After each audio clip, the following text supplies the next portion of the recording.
નમસ્તે વિદ્યાર્થી મિત્રો, અત્યાર સુધીની ભૌતિક વિજ્ઞાનની વિદ્યુતની સફરમાં આપણે વિદ્યુત ભારને લગતા કેટલાક ગુણધર્મો, વિદ્યુત ફ્લક્સ, વિદ્યુત ડાયપોલ વિશે અભ્યાસ કર્યો. હવે આપણે વિદ્યુત ભારને લગતા એક વિતરણ કે જેને સતત વિદ્યુત ભાર વિતરણ કહીએ છીએ તે મુદ્દાની આજે આપણે ચર્ચા કરીશું. તો સૌપ્રથમ આપણે સતત વિદ્યુત ભાર વિતરણની જરૂરિયાત શા માટે પડી તો એ ચર્ચા કરીએ. આપણે એક વસ્તુ જાણીએ છીએ કે અત્યાર સુધી જે આપણે ચર્ચા કરી હતી તે પ્રમાણે વિદ્યુત ભારો કેવા હતા? બધી જગ્યાએ અસતત હતા. એટલે એક વિદ્યુત ભાર અહીં હોય તો બીજો અહીં હોય, ત્રીજો અહીં હોય, ચોથો અહીં, આવી રીતે જુદી જુદી જગ્યાએ વિદ્યુત ભારો હતા. પરંતુ વ્યવહારિક રીતે જોઈએ તો આવું કેટલીક વખત આપણને સગવડભર્યું લાગતું નથી અથવા અવ્યવહારિક પણ લાગે છે. કારણ કે સામાન્ય રીતે આપણે ધાતુની પ્લેટ સાથે કામ કરવાનું આવે, સુવાહક પદાર્થ, તો સુવાહક પદાર્થ પર તો આપણે વિદ્યુત ભાર પ્રસરવાનો ગુણધર્મ જાણીએ છીએ કે ધાતુની સપાટી પર સમગ્ર રીતે સમાન રીતે વીજભાર વિતરિત થઈ જાય છે. હવે જો વીજભાર સમાન રીતે વિતરિત થઈ જતો હોય તો આપણે તેને લગભગ સમાન રીતે વિતરિત થતો એટલે આપણે એને અતિ સૂક્ષ્મ સ્તરે વિચારીએ કે સ્થૂળ સ્તરે વિચારીએ તો આપણે તેને વિદ્યુત ભારને સતત વિદ્યુત ભાર ગણી શકીએ. દાખલા તરીકે વિદ્યુત ભાર આવી રીતે પણ હોઈ શકે, આમ સતત એટલે કે રેખીય રીતે હોઈ શકે. વિદ્યુત ભાર ઘણી જગ્યાએ ઘણી વખત આવી રીતે રેખીય હોવાના બદલે ધારો કે કોઈ એક પૃષ્ઠ પર પણ હોઈ શકે, આવી રીતે વિદ્યુત ભાર પણ હોઈ શકે, સમતલ પર પણ હોઈ શકે, અથવા વિદ્યુત ભાર પૃષ્ઠ પરના બદલે કોઈ કદમાં હોય, ધારો કે આવી રીતે કદમાં છે તો વિદ્યુત ભાર આવી રીતે કોઈ કદમાં હોઈ શકે. તો આ અનુસાર આપણે સતત વિદ્યુત ભાર વિતરણના 3 પ્રકાર પાડી શકીએ છીએ. પ્રથમ પ્રકાર છે રેખીય વીજભાર વિતરણ, જો આવી રીતનો વિદ્યુત ભાર રહેલો હોય. બીજો પ્રકાર છે પૃષ્ઠ વીજભાર વિતરણ અને ત્રીજો પ્રકાર છે કદ વીજભાર વિતરણ. આવી રીતે આપણે 3 પ્રકારે સતત વિદ્યુત ભાર વિતરણને વિચારી શકીએ છીએ. અને હવે આપણે જોઈએ કે આ અસતત વિદ્યુત ભાર વિતરણ હતું તેમાં તો આપણે કુલમ્બનો નિયમ અને સંપાતપણાના સિદ્ધાંતનો ઉપયોગ કરીને બહુ જ સરળતાથી વિદ્યુત ક્ષેત્ર શોધી શકતા હતા. પરંતુ આવા સતત વિદ્યુત ભાર વિતરણ હોય તો આવા વિદ્યુત ભાર વિતરણ વડે કોઈ બિંદુ પાસે વિદ્યુત ક્ષેત્ર આપણે કઈ રીતે શોધી શકશું? તો ચાલો મિત્રો આપણે સમજીએ સતત વિદ્યુત ભાર વિતરણ વડે વિદ્યુત ક્ષેત્ર. તો સૌ પ્રથમ આપણે એક રેખીય વીજભાર વિતરણ લઈ લઈએ. ધારો કે આ રીતનું લઈશું છે. હવે આવા રેખીય વીજભાર વિતરણ જે આપણે લીધું છે, આવા વિતરણ પર આપણે એક નાનો ખંડ વિચારી શકીએ. આટલો ખંડ. હવે આજે આપણે ખંડ વિચાર્યો છે, આ ખંડથી ધારો કે કોઈ એક અંતરે આવેલું એક બિંદુ છે P. બિંદુએ આપણે વિદ્યુત ક્ષેત્ર શોધવાનું છે. હવે આ વિદ્યુત ક્ષેત્ર P બિંદુએ શોધવાનું છે ને આપણે અંતર તરીકે સંદર્ભ બિંદુ ધારો કે O લઈ લઈએ. ધારો કે સંદર્ભ બિંદુ O થી આ બિંદુ P નું અંતર R છે અને આ અંતર R ડેશ છે. આપણે સદિશ સ્વરૂપે બતાવી શકીશું. હવે આપણી પાસે અહીં ધારો કે આ અંતર સંદર્ભ બિંદુ O થી આ અંતરને આપણે કોઈ એક અંતર વડે વ્યાખ્યાયિત કરી શકીએ છીએ. ધારો કે આપણે આ R અંતરને કેપિટલ R અંતર વડે દર્શાવીએ છીએ અને આ અંતરને આપણે સ્મોલ R અંતર વડે દર્શાવીએ છીએ. એટલે કે સંદર્ભ બિંદુ O થી આપણને જે આપણે સૂક્ષ્મ ખંડ લીધો છે, સૂક્ષ્મ સદિશ ખંડ જેની આપણે લંબાઈ dl વડે દર્શાવી છે, એ dl લંબાઈનો સૂક્ષ્મ ખંડનો સ્થાન સદિશ ધારો કે આપણે r લીધો છે. એ જ રીતે આ સૂક્ષ્મ ખંડથી આપણી પાસે જે P બિંદુ વિદ્યુત ક્ષેત્ર શોધવાનું છે તે જગ્યાએ આપણે r ડેશ સદિશ લીધો છે અને O થી P બિંદુ માટે આપણે કેપિટલ R સદિશ બતાવ્યો છે. હવે આપણો કન્સેપ્ટ એ છે કે આ સમગ્ર રેખીય વીજભાર વિતરણ કે જે સરળતા રહે એટલા માટે આપણે સતત વિતરણને આપણે ધન વિદ્યુત ભારિત વીજભાર વિતરણ કલ્પના કરી શકીએ છીએ. જો કે ઋણ વીજભાર વિતરણ પણ કલ્પના કરી શકાય, પણ સરળતા રહે એટલા માટે આપણે ધન વિદ્યુત ભાર લઈએ છીએ.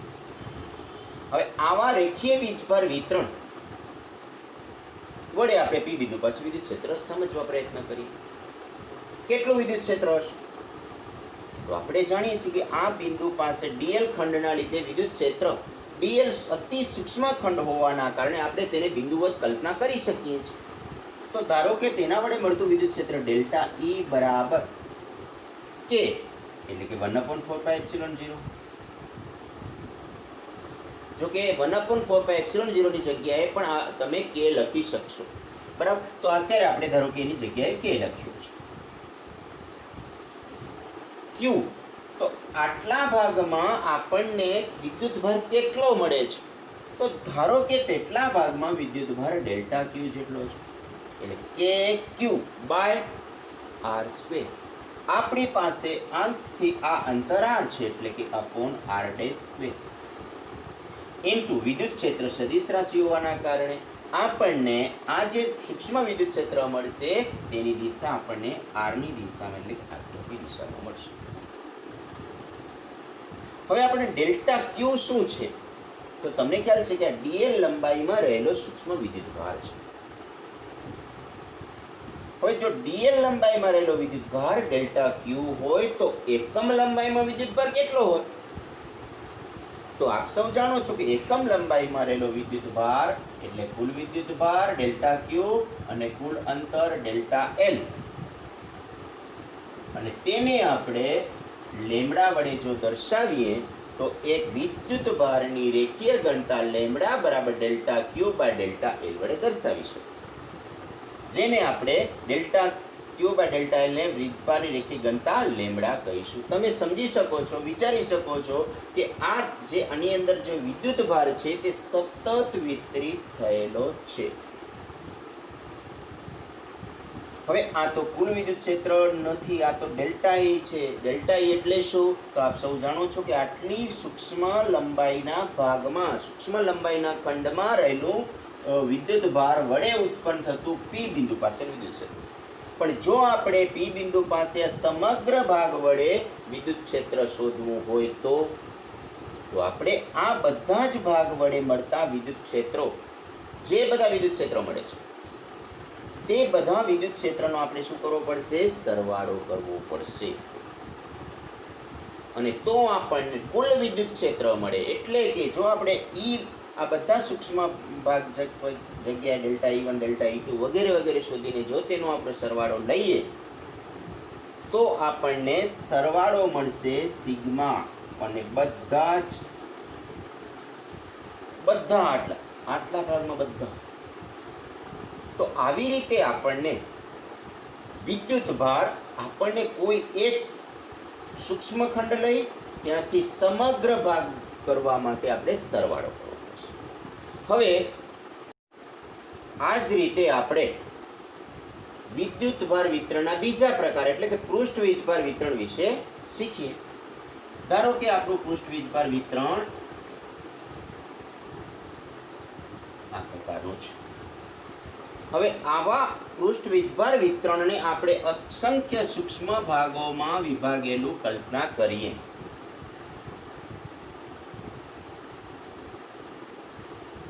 હવે આ બધા વિભાગો પૈકી કોઈ એક ભાગ કે જેનું ક્ષેત્રફળ ડેલ્ટા એસ છે, આ સૂક્ષ્મ ક્ષેત્રફળ ખંડ સદિશ થી આર ડેશ અંતરે આવેલા બિંદુ પી પાસે વિદ્યુત ક્ષેત્ર શોધવું છે. તો આ પ્રણાલી અનુસાર ધારો કે પી બિંદુ ઓ થી કેપિટલ આર અંતરે આવેલું છે, અને આ ડેલ્ટા એ ક્ષેત્રફળ ખંડ આપણી પાસે ઓ થી ધારો કે આર અંતરે છે.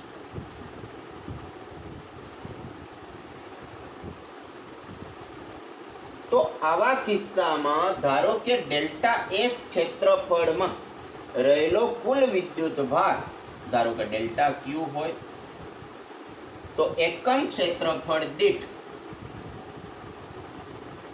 વિદ્યુત ભાર delta Q by delta S ને વિદ્યુત ભારની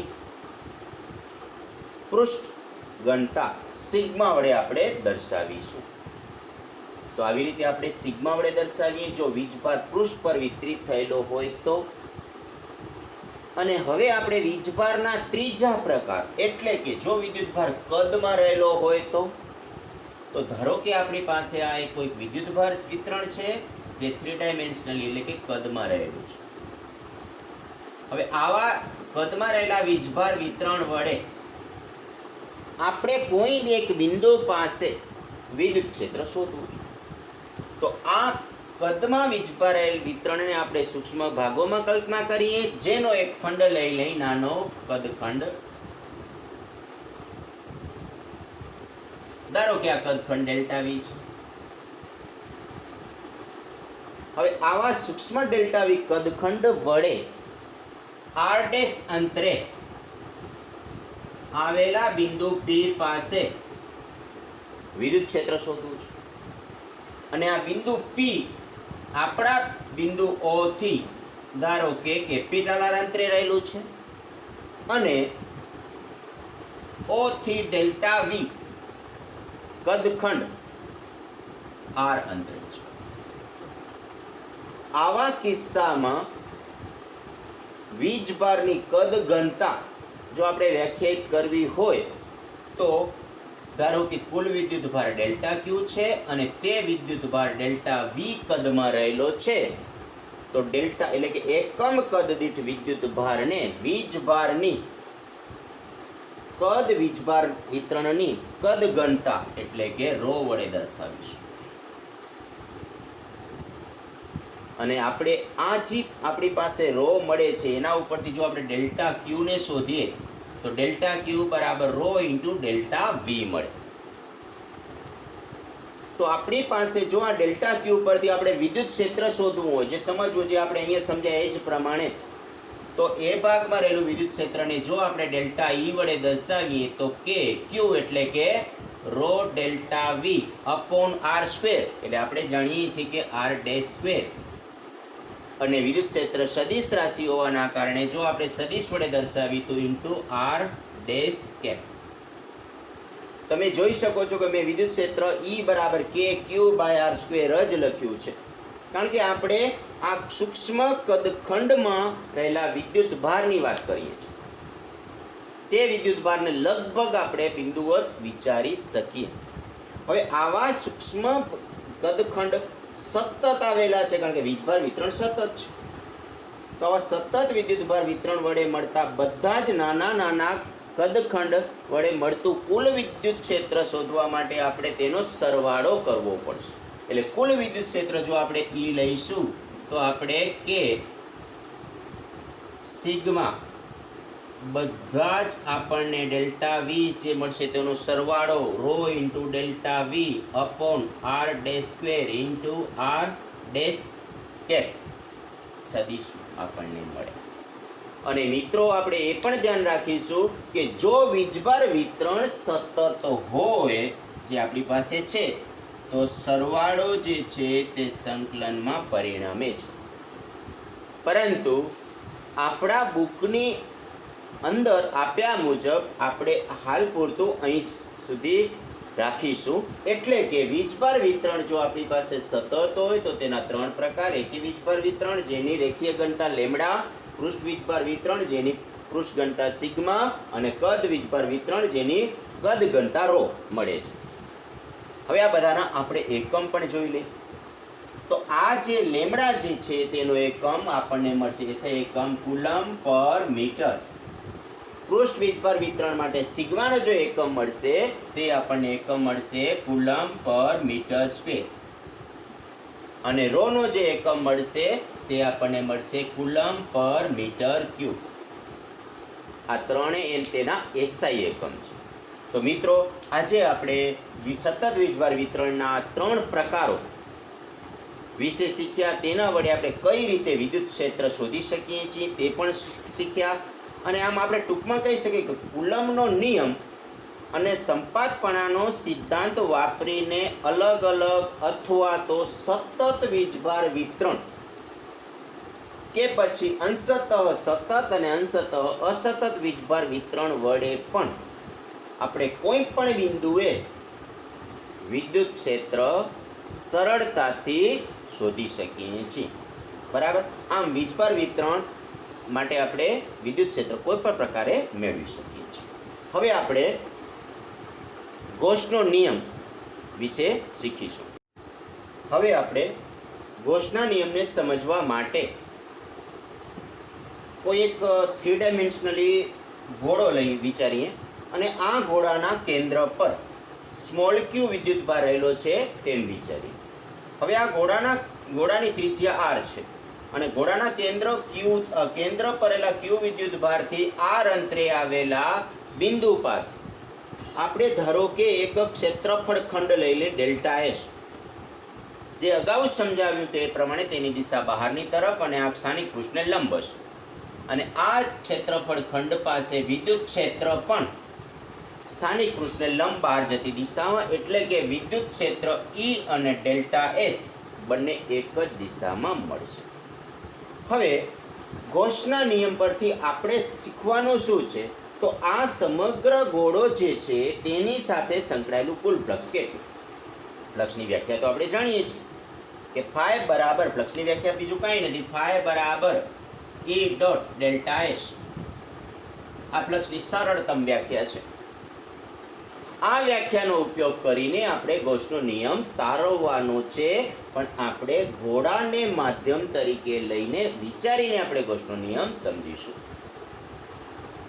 તો સૌપ્રથમ આ સપાટી, ઘોડાની સપાટી પર રહેલ ઘોડા પરના નાના ક્ષેત્રફળ ખંડ જેને આપણે ડેલ્ટા એસ કહીએ છીએ તેમાંથી પસાર થતું ફ્લક્સ વિચારીએ. તો આ ફ્લક્સ વ્યાખ્યા અનુસાર ડેલ્ટા ફાઈ ધારો કે હોય, કારણ કે આપણી પાસે ક્ષેત્રફળ નાનું હોવાના કારણે ફ્લક્સને આપણે ડેલ્ટા ફાઈ કહીશું. તો E ડોટ ડેલ્ટા એસ. ની આપણે જાણીએ છીએ વ્યાખ્યા, E બરાબર KQ બાય R સ્ક્વેર. સદિશ રાશિ હોવાના કારણે આરની દિશામાંનો એકમ સદિશ R કેપ. ડેલ્ટા એક ક્ષેત્રફળ delta S into R cap, કારણ કે ક્ષેત્રફળ સદિશ જે છે તે R ની દિશામાં જ રહેલું છે. હવે R cap dot R cap KQ by R square into delta S. તમે જાણો છો કે આ મૂલ્ય 1 જ થઈ જશે.